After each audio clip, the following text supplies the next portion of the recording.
Welcome to the Slop Farm. Enjoy the video. You start by preparing Windows so Ubuntu runs smoothly. First, enable virtualization in BIOS or UEFI because WSL2 uses a lightweight VM. This improves performance. Next, open Windows Features and enable Windows Subsystem for Linux and Virtual Machine Platform, then reboot. This step is mandatory. Once done, sign into the Microsoft Store, search Ubuntu, and click Install. Doing this now avoids permission errors later. Make sure to pick the desired Ubuntu version, because updates and package availability differ between releases. You now launch the Ubuntu app from the Start menu. The first run expands the file system and prompts you to create a Unix username and password. This account is your sudo user.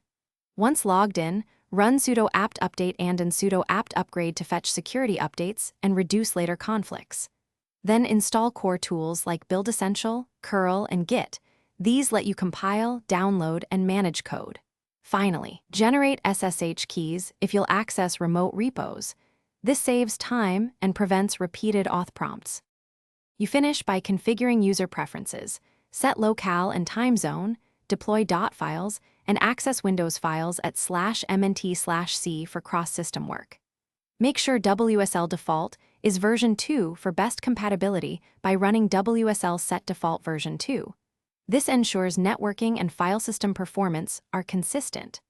If something breaks, check WSL list verbose to verify distributions and state. Try WSL shutdown, then restart Ubuntu. If issues persist, update the WSL kernel package or reset the distro. These steps resolve most installation problems. Thanks for watching. Consider subscribing if we helped you today.